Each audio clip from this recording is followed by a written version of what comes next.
আপনি কি জানেন নবী কিয়ামতের এমন কিছু আলামতের কথা বলেছেন যেগুলো ধীরে ধীরে পৃথিবীতে প্রকাশ পাবে। প্রথম পর্বে আমরা কিছু আলামত দেখেছিলাম, আজ আমরা জানবো কিয়ামতের আরো কিছু ছোট আলামত। চলুন শুরু করি। প্রথম আলামত, মানুষ আমানত রক্ষা করবে না। নবী বলেছেন, যখন অযোগ্য মানুষের হাতে দায়িত্ব দেওয়া হবে তখন কিয়ামতের অপেক্ষা করো। দ্বিতীয় আলামত, মিথ্যা কথা ও গুজব খুব দ্রুত ছড়িয়ে পড়বে। আজ আমরা দেখি মানুষ যাচাই না করেই খবর ছড়িয়ে দেয়।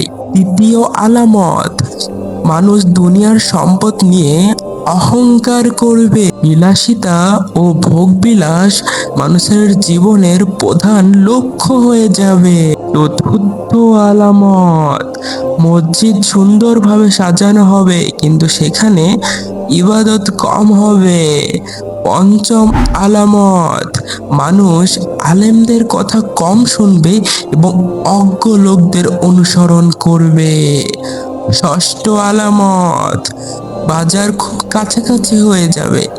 আজ পৃথিবীর যে কোনো জিনিস আমরা কয়েক মিনিটেই অনলাইনে কিনতে পারি। সপ্তম আলামত, মানুষ অল্প সময়ে অনেক দূরের খবর জানতে পারবে। আমরা ইতিমধ্যে দেখছি যে আজ মোবাইল ফোন ও ইন্টারনেটের মাধ্যমে মুহূর্তের মধ্যেই পৃথিবীর সব খবর আমরা পেয়ে যাই। অষ্টম আলামত, মানুষ বেশি ধনী হবে কিন্তু সন্তুষ্টি কমে যাবে।